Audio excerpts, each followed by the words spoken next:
Going to Iran on a day game trip requires some serious balls, but Mister Majestic did it. He went to Tehran to day game girls in hijabs with the religious police all around him.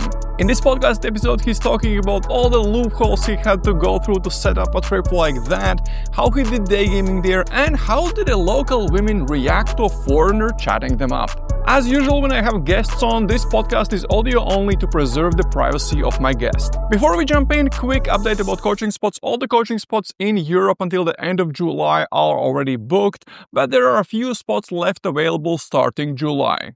I don't announce cities in advance because different types of guys learn better in different environments, so we can do a bunch of places: Prague, Budapest, Riga, Barcelona, you name it. I usually hop on a call with everyone considering getting coaching so we can get to know each other and understand which city would be the best place for the particular student to learn day game. And I might be in the USA in October if you want to learn day game there. You can find all the details about how coaching usually works, the approximate pricing, etc., and schedule a free call to talk details by clicking the link in the description. But now let's get to the chat with Mister Majestic to find out how he did day gaming in Iran. Mr. Majestic, let's start for guys who hear you for the first time, who haven't heard you previously in my podcast. Give us like a 1-minute quick introduction. Who are you? Where you're from? What's your day game history? Things like that. Yeah, so my name is Mister Majestic. I'm an Indian day gamer who is based in Dubai, born and brought up in Dubai. And I am a body transformation specialist and I am an experienced day gamer. I've been day gaming for almost half a decade, as it sounds dramatic, for technically 5 years. And I've day gamed in Europe, not exactly in Europe, but yeah, I've got experience slightly in Europe. I've got experience in Asia like Bali, Indonesia, Philippines, Thailand, Vietnam, and a lot of experience in Russia. Because I've been over there like 3 times. And where else? Yeah, Iran as well. And in Middle Eastern countries as well. So, yeah. So Europe, I think in Europe you went to Poland, right? Yeah, Poland. I went to Poland, yeah. Poland. You did Warsaw. Yeah. So yeah, you've done a bit of Ukraine, Russia, some Poland, and then some places where no one has gone on day game trips. And today we're here because we're going to be talking about Tehran. And you are, and I've got like 40 lays. So I just want to brag a little bit. So, yeah. How many lays? 40. More or less. 40 lays. Oh, I thought you had more. Okay, 40. Oh, still good enough. We're not going to hold it against you. Aye. Yeah, very nice. So you're a very experienced day gamer. 40 lays. Very good in these locations where you travel to. Body transformation specialist. You're the guy who helped me drop around 15 kilos of body fat.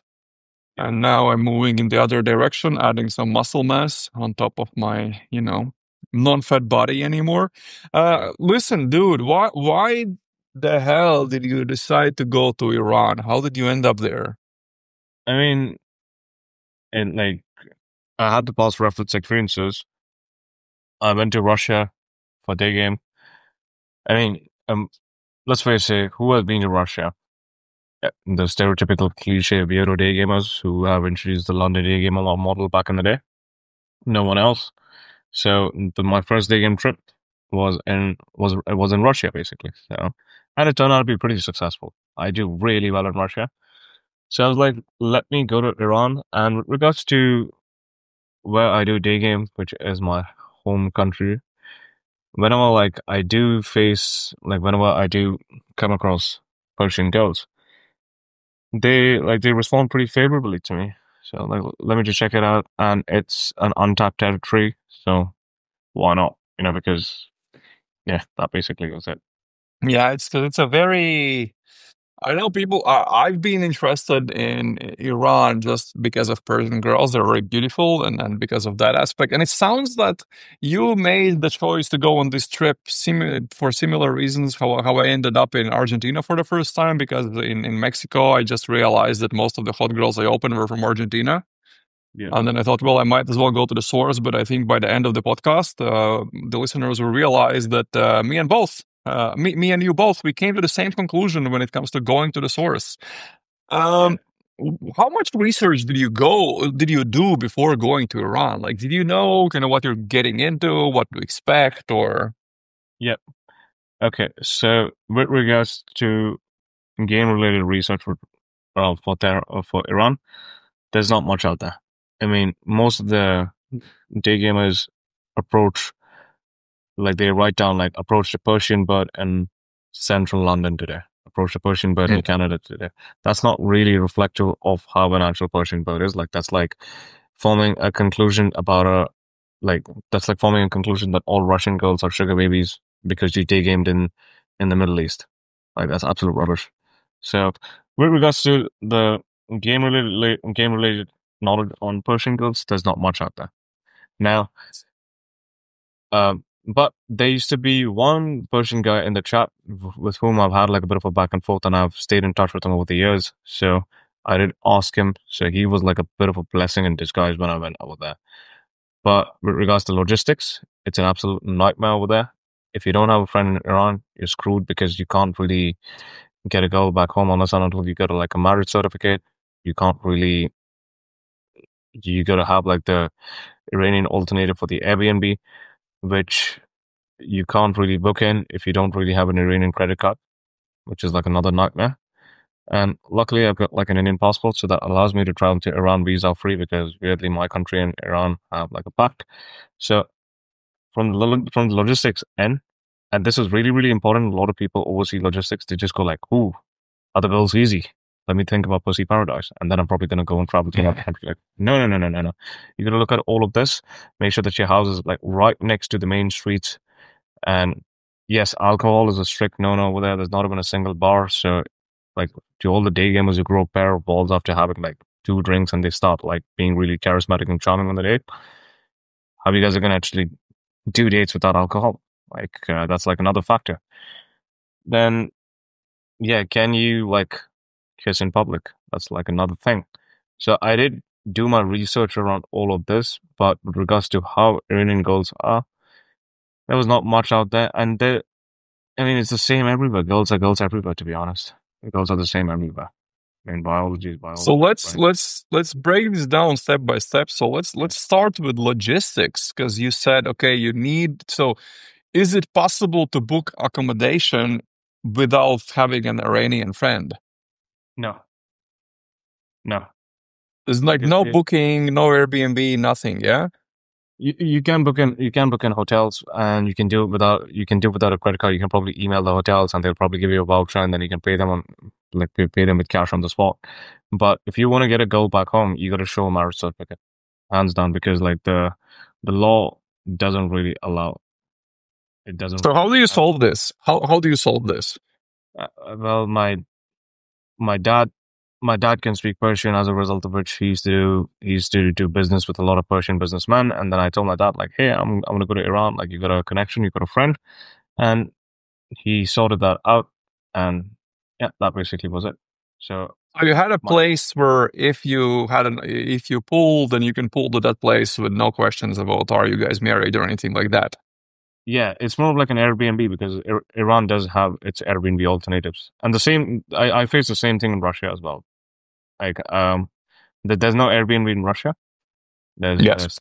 there's Stochno, which is like a Airbnb alternative, like a platform, like a booking. So Iran does Hmm. have that. So if you got like a friend or a connection, basically, ask them like, hey, can you pay this via credit card? I promise I'll pay you back, and do something like that, which is another pain in the ass. Okay, so you need someone there to find a place where on top of so you have to solve two things. First, you have to find a place to stay at, which isn't that easy, but then you also need to find a place that's not going to check for marriage certificates, correct? Correct. And one more thing, for the benefit of this podcast, I'm just gonna use Airbnb alternative in Iran. So if you, let's say you book an Airbnb alternative in Iran, okay, you book a house from the Airbnb alternative platform in Iran. Some places, like the landlord will check for the marriage certificate. Some of them, so like there'll be a note mentioned down there like single groups of men and women are not allowed. Single groups of men and women are allowed. If it's allowed, yeah, cool. You can bring whomever the hell you want back home. It's not really a problem. So that's another thing that you got to look at. Don't just blindly book in if you got a friend. You know. Okay, so one way would be to look at listings that don't say that, hey, we will check, because that means they might be more flexible, or that's not an option. No, if they say we will check, don't book it. Yeah, they'll check, but if they say nothing, then it's more. Yeah, that's fine. Okay, so okay. Okay, yeah, that makes sense. How about things like eSIMs, spending your money there? Credit cards work or no? Nothing. No credit card. Nothing. So you arrive with your foreign currency, you exchange it on a spot in a shady place on the street, and is that how you do it, or? Yeah. So yeah, with regards to that, it's you got to be carrying cash. You got to be carrying cash. Luckily, like my dad's friend gave me the debit card, and then I swiped his debit card, and I told him I'm going to pay you back later, which I actually did. But it's like a cash-based economy, and if you will exchange the money, there are like two ways to do it. You can exchange the money via the black market. You can exchange the money via the officially. But in either of these cases, you get a really, really shit rate because people out there are scamming. You know? So yeah, you just gotta be really, really well aware about it, about like exchanging the currency. And it's a pain in the ass to carry like so many notes. It's legit like a pain in the ass to carry so many notes, basically. Okay. SIM cards working? Do you need a local SIM? Are there eSIMs that work, or which you can buy and easily, right? Yeah, you need a local SIM, and SIM card is pretty straightforward. Like the moment you land at the airport, you just get a SIM card. That's pretty user friendly because, like, Iran does want people to come, like, for tourism. Basically, Iran does want people to come for tourism. Okay. So at the airport. Okay, so you get it. Sorry, go ahead. So we have the logistics sort of figured out. You find alternative sites. You need some people there to help you out with all of these things. You need to find where to exchange money. You probably need to know the rates to avoid being scammed.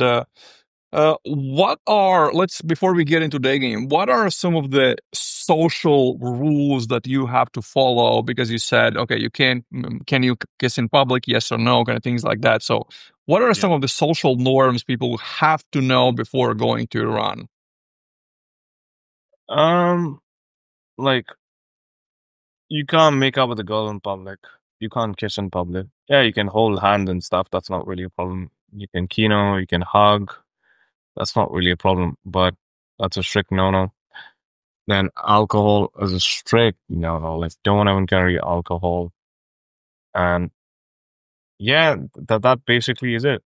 That basically is it.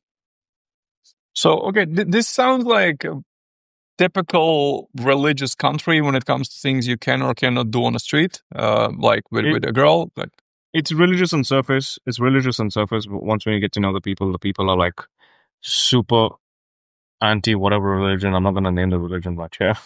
So they're super anti.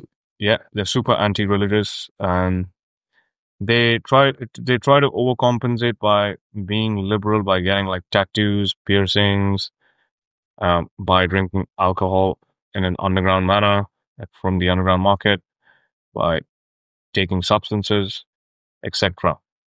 So seeing tattoos, seeing people with face piercings, seeing people with a face tattoo, like that's common. Seeing people dressed up like with like purple hair or red color hair, like that's common in Iran. So do these things mean something? Okay, yeah, finish that. One more thing. So as per the law, like women are required to wear a hijab. Yeah. Not like the scarf around their head. So some of them don't wear a scarf, they just cover their head with a cap. Like a normal cap. Mm-hmm. Yeah. And like the rule is there, but it's not like enforced basically. It's like in France, basically. Yeah, there's a rule that you can't approach girls on the streets because it's harassment. But is it really harassment? People will still stop a girl and tell that you look really, really beautiful, in that French accent, basically. So, yeah, that sort of a thing around the hijab.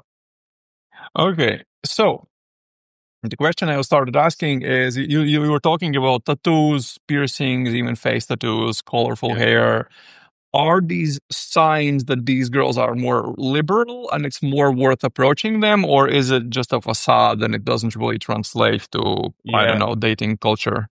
Okay. Yeah. Very good question with regards to this.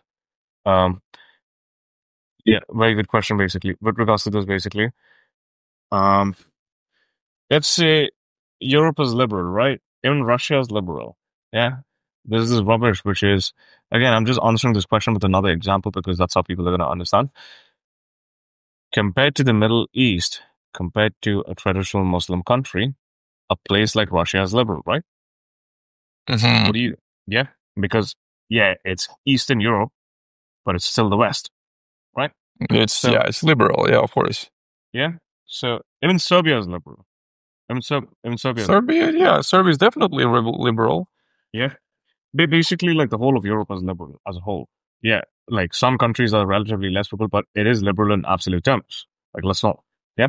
So if I see a girl with like a nose piercing and red color hair with tattoos, yeah, it says something. Or if she is like, there's something unusual about it. Yeah, it does say something. But in a place like Iran, the sheer fact like the government influence is so like it's exercised so much as a result of which people try to get a nose job as a sign of like saying like a big I'm gonna go against you sort of a thing, or people will try to get a nose piercing, or people will try to get some tattoos in the hands as a sign of saying like I'm open minded. But is that really open minded, or are you just trying to make a statement basically? Yeah. So in Europe, yeah, it does mean something. Yeah. You don't need to get tattoos to be liberal in Europe. But in Iran, um, so if someone does get a tattoo or is like a bit of a rock and roll girl or has like red color hair, cool. Like, yeah, that does give out a message. But in Iran, it's like everybody's saying that because it's perhaps like a bit of a political statement, which I don't want to get into. But yeah, I Yeah, hope of that answers the course. question. Yeah. So, okay, so these things, they are more about their opinion about politics. It doesn't necessarily reflect their attitudes towards other things like dating, sex, etc. So someone looking a bit more creative doesn't mean they're more open-minded sexually.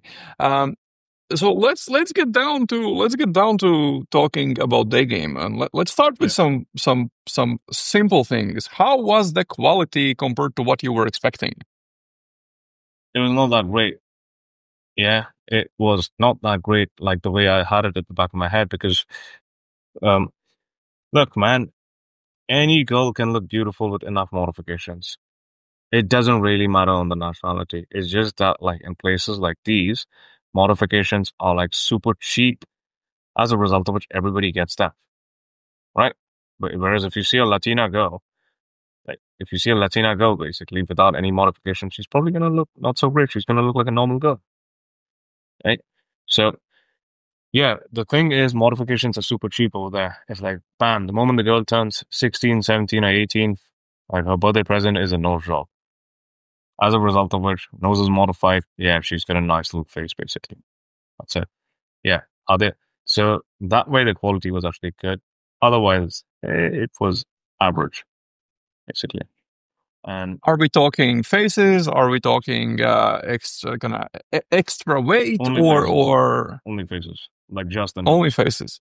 Yeah, I mean, even Okay, dudes get a nose job over there.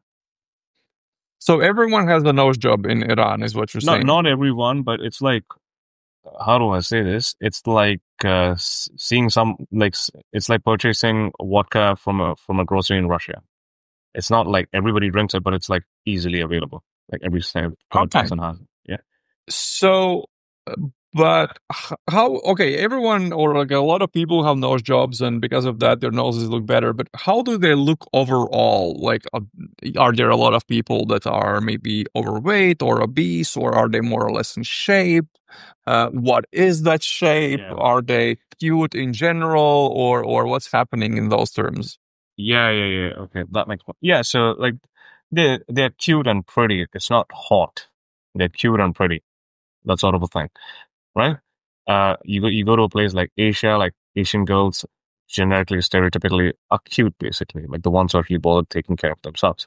So they're cute. They're average heighted. Some of them are tall, and yeah, there are no body modifications like, let's say, boobs, ass, none of that stuff. That's not as frequent. And yeah, with regards to the guys are good looking. It's not that the guys are like models and all of that. They're good looking. That's what I can tell you. Yeah. Okay. Let me. Do I understand? What about? Are they more or less in shape, or? Yeah. Okay. Yeah. No. So fitness is so they're not in shape, but they're not fat. Basically, they're not Okay, so obese. healthy weight is what you're saying. Yeah. They're healthy. They're healthy. Like you're not gonna see So like it's obesity that much basically with that. it's cute girls with cute faces with like normal healthy body weight. Yes. Sounds like so when what you're not getting is you're not getting the tits and asses and outfits and this Exactly. princessy looks is what you're not getting. Yes. Exactly. That's exactly what I'm talking about. Okay, so you're So going to a place with like cute and nice girls who just aren't showing that they're cute. exactly. Yeah. Exactly that. Exactly. That's Okay, basically. because when we were chatting when you were in Iran, you were like you sounded a bit more disappointed about how they look. So it sounds like it wasn't that bad, basically, in terms of No. looks. No. It wasn't that bad at all. It wasn't that bad at all. Okay, It and was just like the flakes and the rejections which was creeping in because of which like I had that negative vibe. But now that I look back at it, nope. so the flakes, rejections, all of those things. What happens when you start go out day game? Let's first talk about traffic. Are there enough cute women on a street where you can go out and like not just do situational approaches, but properly like go out and do like a 2 hour long session where you approach like 10 girls? Is it possible there? 100%. There's enough volume of that. Okay, and how would the reactions be? Let's start with that. Like, what would be the initial reaction when you stop a girl? And can you, before that, let me ask you, can you even do like London front stops, or do you have to do something else? No, you can't do London front stops. You can't do London You front have to stops be because so um I've no I've noticed this twice. There was this religious police over there. It's not that common, but you will probably see them like once every like 20 minutes. And it's men who are wearing an army uniform. That shit's scary, man. And what else? Yeah. Then you're probably gonna see like women in like that religious outfit. I'm not gonna name it. And they're carrying those walkie talkies. That shit's scary, Mhm. man. That shit's scary. So yeah, there was that there. You can't do front stops like the way you'd like it to be. But I did do some front stops, but it can't be that frequent. So hence you probably got to do side stops. That's one. And there's a lot of volume over there, but then the volume is in the form of two sets, people roaming around in groups. It's like that sort of volume over there. So Yeah, you but it's have to open a lot of two sets. You have to open a lot of groups. you got to open a lot of groups. You got to open a lot of two sets. You got to open a lot of girls holding hands together, basically, whilst they're coming back from the university and stuff like that. And I assume you were opening direct with a I was opening compliment. the, yeah, because the English barrier is so bad. Like Jesus, that was an absolute nightmare. It was so bad. It's worse than Russia, by the way. So you're not gonna fuck around and waste time. Basically, you're straight up gonna tell like you look really nice. That's it. How would they react to that? Yeah, they'll probably say thank you. Some of them, in order to politely eject you, they might probably say thank you, and it would be with a smile. And some of them would go like, oh, "Thank you so much." Like it was positive, just like any other day game city out there. Basically, it's like telling a guy basically Mm-hmm. that it's just like giving a stereotypical compliment to a guy, like, "Hey, you got a nice watch." Whether it's in Russia, whether it's in Latvia, if I tell you that, you're Yeah. probably gonna like it, right? So it's the same thing. So, Okay, and when you keep the conversation going, are they engaging? Are they open to having a conversation? Or yeah. rather, let me phrase it like this: what would be the percentage of girls that would be open to having a conversation longer than just saying, "Oh, thank you"? 1 out of 3 to 4. Oh, that's not bad. That's tough city in Western world. Like that's kind of yeah. That sounds okay. But out of these girls that you can have a conversation with, when you let's say they're open to having a conversation, you chatted a little bit, and then you go for the number close. Yeah. How many of them will be fine with that? Is it most girls who will have a conversation with you will be fine with giving you the number, or is it like a different ratio? So no, I mean the ratio is more or less the same. Ratio is more or less the same. Well, the ratio of the girls giving me the number was less over here. It was less, hands down. But Let's so you can go out, you can approach, they're going to be receptive, at least a third or a quarter of them. You're going to get some numbers. uh what about converting those numbers to dates? Like, did you manage to, because let's start with how many approaches did you do there, because you spent how long there? 2 weeks? I did something. Yeah, no, I did 10 days to be precise. 10 days. And how many approaches did you do? I did 50 to 60. 60. 50 to 60. Yeah, that's 60 approaches, 10 days. I think that's pretty good volume. Like that's putting in some work. And did you, because I assume you didn't tell me, so I assume you didn't get late there. No, I didn't get laid over that. Okay. Did you get any dates there? Yeah, I did get dates. Okay, so how did like my girlfriend just walked in from like a driving lesson and flashed me her tits, so it's a good day. Right. That's the solution uh, for world peace, man. now she's angry me for talking about this on a podcast. But anyways, yeah. So tell me about getting the dates. So how easy was it to set up dates? How many dates did you get? And then we can talk about later. We can later Yeah. talk about what happened on these dates. Okay. So I got like 3 dates, which is not a lot, but as you know, it's a different country. I think it's totally from 60 approaches 3 days. I think is absolutely fine. Yeah. But as you probably know, it's a different country, so I'm still figuring shit out. But the biggest, so I promise I'm going to answer your question, but I'm actually also going to be steering a bit off topic. The biggest mistake that I did was I winged with a guy who was better looking than me. That, and for an experienced day gamer, like, if you know your shit, if you're winging with a guy who's better looking than you, but who weasels out of sets, not taking the piss on the guy, great fella, he helped me out a ton, but I'm speaking in a day game concept right here. That good looking guy is going to get a lot of IOIs and if you capitalize on those IOIs by approaching, because you go like, fuck it, if you are not going to go and approach, I'm going to go and approach, basically. Like it creates that contrast. The girl's going to be like, but I'm actually interested in your friend. And so that was one of the biggest mistakes that I did, basically.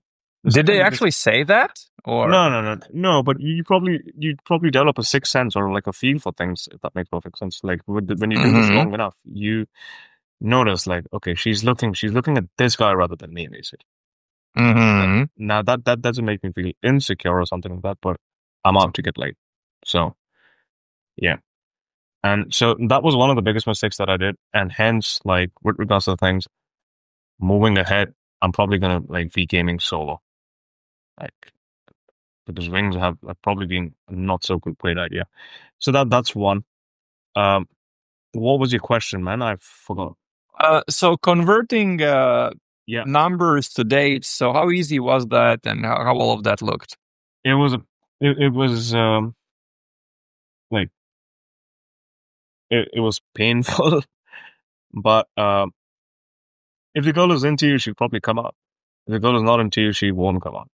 Like that's what I realized basically. And with regards to things, it was even pointless for me to have like a bit for me to even have like a bit of a back and forth because if I do want to banter on text, even with like broken English, like I'm speaking to a 2-year-old retarded kid, huh? Like, there's only so far you probably can go with translate, right? And so hence, like, hey, what are you doing? I'm having coffee. This is my day. Like, just wait for like one day, or sometimes I'll probably even date request on the same day. Yeah. So you probably experienced that in Ukraine, if I'm not mistaken. So you would keep the conversation over text very simple.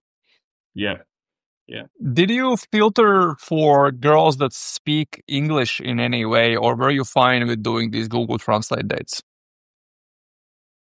Nah, I was not following the filtering strategy, even though my opener was like, I hope you speak English. But if they didn't speak English, I'll probably say, well, you look very beautiful. Or like in Farsi, I have to go like, your face, fairly cool. Like, it means like all good, like very good or something like that. And they'll probably understand. And then if they wouldn't understand, I'd remove my Google Translate and I'd probably plow on from there because if you haven't really received, if you if you're in a country for 10 days, you've got Yeah. absolutely no right to filter off a girl who speak English. Like, just shoot your load, literally. The dates you got, Yeah. were they with girls who spoke English? Broken English. Broken Okay, English. but like spoke some, right? One was like literally none, and Mm-hmm. one was some. That was Okay, it. and did you have any numbers from girls who spoke better English?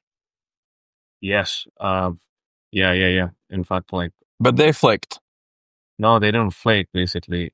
Um, in fact, like, I stopped like a artist on the street. She spoke good English, and she was actually pretty hooked.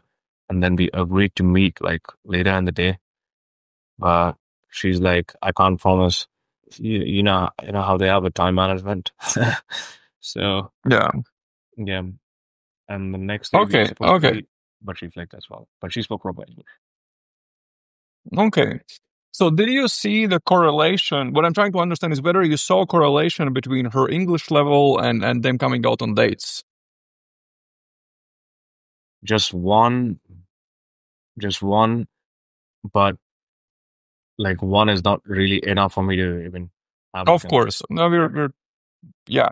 And did you see the difference? Did you see correlation between their English level and the quality of the conversation on the street? Like, was it so that more girls who spoke English were interested to talk to you, or was it vice the other way around? Or Yeah.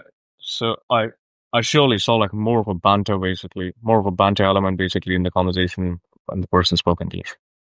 I was actually, okay, and she was enjoying it. She was actually singing in the set. So yes, I sure as hell saw that. okay. So when you had 3 dates, and first of all, when they showed up for dates, were they there on a date, or were they there on like a, oh, there's a foreigner I can talk to? What was happening with this? So no, they were like legit there on the tape. Okay, so what happened on the dates? How did the dates go? So I mean, the dates were all right. I mean, it was all right, but it was yeah, like it was all right. It was not bad. It was not good, and I didn't follow the standard venue one, venue two sort of a thing. I followed the venue one, go to the washroom after something like 30 minutes, and then come and try to sit next, like besides her, and escalate, escalate like the touching and all of that, and then try to bounce her back on. That basically was like Uh-huh. strategy. So the first one was an 18-year-old, and yeah, like she was too naive. Like some girls are like just ridiculously naive. So when I tried to bounce her back home, she felt super uncomfortable and like straight up like a few hours later, a message came from her. Hey, I don't think like we can ever meet again. I'm like, okay.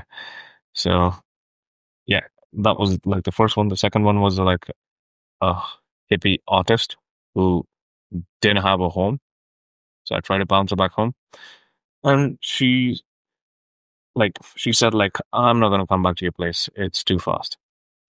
Yeah. Wait, was she homeless? Is that what you're saying? Or No, not exactly homeless, but she doesn't go home. She like does art. Like, she does paintings and she sells that shit on the street. she's like a squatter or something like that? Or Yeah, like so like a bit of a bohemian type. Like makes okay, yeah, people. I know what you mean. Okay, that's different. Yeah, that's different. Okay, and the third one? Yeah. So the third one was basically like it was a full set, and me and my friend did like a bit of a double date, and we tried to bounce them. They had a free coffee, and luckily they split the bill. Not that someone like me is stingy. But paying for five people, no, four people, that's too much. Yeah. And when we tried to bounce them back home, they were like, "Yeah, we gotta go somewhere. Or just come up with like some excuse to eject." So that Okay. is, yeah. So how did you feel if would you did you feel they would potentially, not these but any of these girls, potentially come out on more dates if you were there for a longer time? So yeah, okay. Let me rephrase the question. Like, what would I've done differently? Because this is a small little question from a bigger question, basically. So Yeah. yeah, what would I have actually done in the first place if I was to go back there again? And I'm actually thinking going back there again, but I don't know. Um, I wouldn't get high. That's one, because that literally takes my ability to do anything, and that like literally makes me eat shit, and that gives me food poisoning, and that like literally gets me like ruins All me. right, because you had food poisoning while you were there. Yeah, I remember Yeah, now. yeah, that's because I ate shit, gave me food poisoning, so I wouldn't get high. That's one, because the oregano is easily available over there. You get it faster than a cup of coffee, by the way, right? So I wouldn't do that. And if someone does that, please don't do that. Like that's gonna fuck up your sets. So that's one of the biggest mistakes that I made. The second thing that I'll probably do is I would just use that wing, to get familiar with the streets for the first 2 days. And then I would treat the wing like a bit of a friend because obviously he was a really good friend, helped me out. But I'll probably do more of a solo game because the wing was chickening out a lot, by the way. And Hmm. third, like my logistics were absolutely perfect. Condoms were easily available. There's this really cliche stereotype like you don't get condoms in Iran. Like that's bullshit. You get it easily available. And They're um, just thick skin condoms. yeah, yeah, yeah. And I'll probably stay over there for like a month. Not 10 days, not 12 days, not 2 weeks. Yeah, this I'll is stay. this is what I tell to everyone. Yeah, why is that? Uh, it takes you at least a week to get a knack of things for like with regards to only the streets. Second week, you learn how the dates work. Third week, you become a bit more confident. Fourth week is when you close.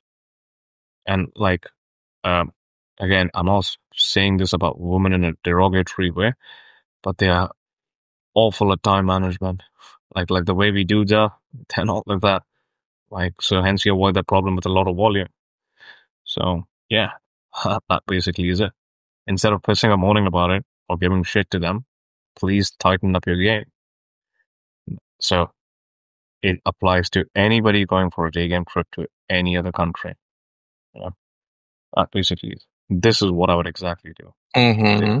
And where else? Yes, I was living right in the center of Tehran, which is, don't get me wrong, is a fantastic day game location, but I wouldn't be living right there. The the next time if I were to go to Tehran, I'll probably be living in the north of Tehran, which is like filled with cafes. It's filled with it's next to the mountains. It's a happening place. It's more of like, how do I say this? You mean in Warsaw? It's like in Zlote Tarasi. That's like the north of Tehran. Yeah, Yeah, so like where everything's happening, basically. exactly. Like the center of Tehran is also where everything's happening, but the center of Tehran is more of like the. It's more of like it's a university area. They're like street hipsters playing the guitar and all of that shit and selling art, but there are no enough cafes. There are cafes everywhere, but you're gonna meet like less westernized people because that's usually where the working class etc. is like. But the north of Tehran is like the upmarket locations, so you're gonna meet like Okay. far more like westernized people who give off those same day labor vibes. There's a park over there, and gutter game is extremely possible over there. So that's like another thing that I'll probably do if I was to do things differently. Okay. So let me ask you like a few questions Yep. to round things up. So first of all, what percentage spoke English enough to have a basic conversation? Enough to have a basic conversation, but it was less than Russia. So in Russia it was like 1 out of 3, and over here it's something like 1 out of 5 or 1 out of 6. Okay, that's still doable. Yeah, that's like Argentina the first time I went there, but then the level increased very, very fast. And now 50% speak English enough to have a conversation in like the areas where you would day game. Okay, but and that's better than I spent 3 months in Kharkiv, Ukraine, and that's definitely like around the same, I would say, as in Kharkiv, Ukraine. And I was even able to coach students there who were getting late. So Yeah, okay, so that's the English level. On these dates, could you escalate verbally, and would they respond to that if you did? it I could escalate verbally, but again it really depends on the girl. Because let's probably say if she's extremely like naive, now there's no such thing as a naive girl basically, but if she's extremely naive, you probably get like a bit of a feeling for it. You're not gonna ask her in the questions game like what color panties you're wearing, like that. That's just weird, you know. So, Yeah, uh, so uh, you can explain this. You probably get a feel for it. Sometimes you ask it, sometimes you don't ask it, right? yeah. With regards, yeah. But I I will probably still ask it. I will still ask. Like I will still escalate, and then she can leave. That would be that's how I do things. yeah. But yeah, yeah. But I try to physically escalate, like in the form of, all right, show me your tattoos. Look at my tan versus your tan, and then I've got a lot of tattoos, so she's gonna be fascinated, and then I go like, you gotta get my name tattooed on your arm with like a big little heart passing through it, and I just like physically draw it on like an arm, etc. Like that's another form of escalation, Hmm. you know. So that's how I escalate basically. Now, And how would if they react to that? they giggle. So, Okay. and it's funny. Yeah, it's nervousness. Okay. Yeah. Yeah, it's funny. So yeah, that's exactly how I escalate. Um, but yeah, and now I don't have much experience with physical escalation over that because Okay. there was Well, not a thing. so Sorry, go ahead. so let's then, because I remember when we were talking, you were kind of complaining about the place a little bit, and then you had your ups and downs there.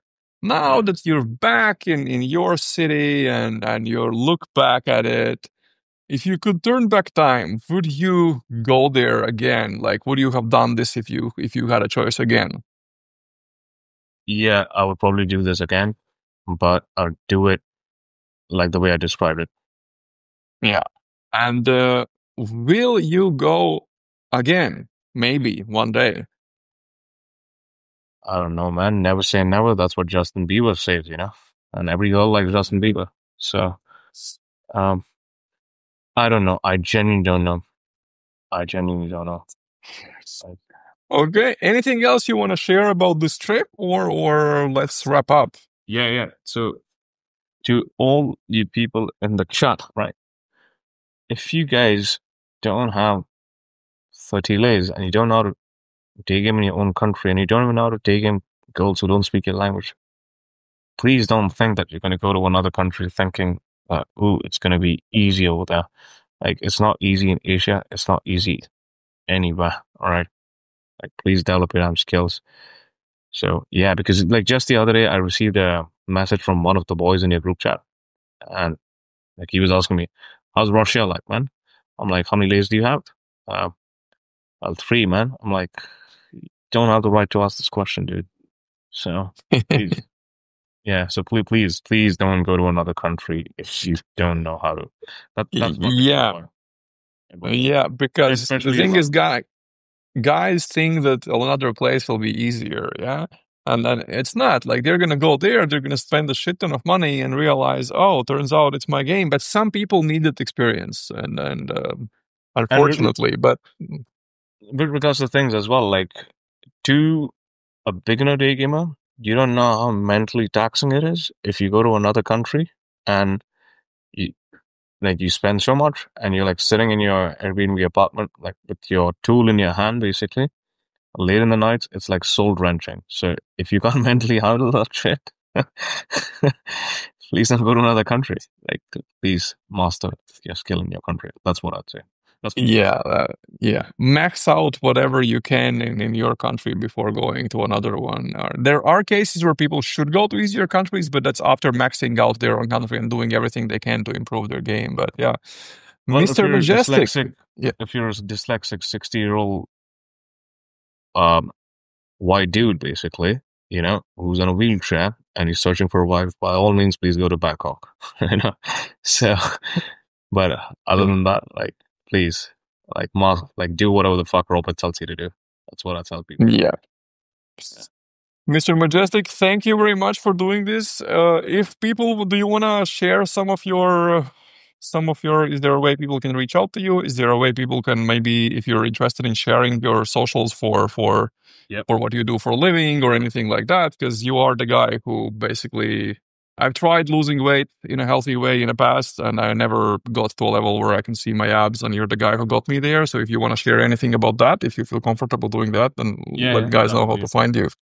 Yeah, that would be really helpful. Well, people, if you want to like look good naked and learn about training, nutrition, transform your body, understand more about hair loss, libido, sleep, stress, digestion, blah, blah, blah, all of that. Basically, if you want to look fuckable, naked, look at the links in the bio below. I'll send them across to Robert. He'll probably put it in, but that's about it. Yeah, still be in the description. Yeah. Yep. Okay, dude, thank you very much for doing this. No worries, man. Pleasure. That's it. Thank you for listening. And if you're interested in getting coaching with me in Europe or the USA, then check the link in description to find out all the details, approximate pricing, etc. And I'll see you in the next video. Ciao, guys.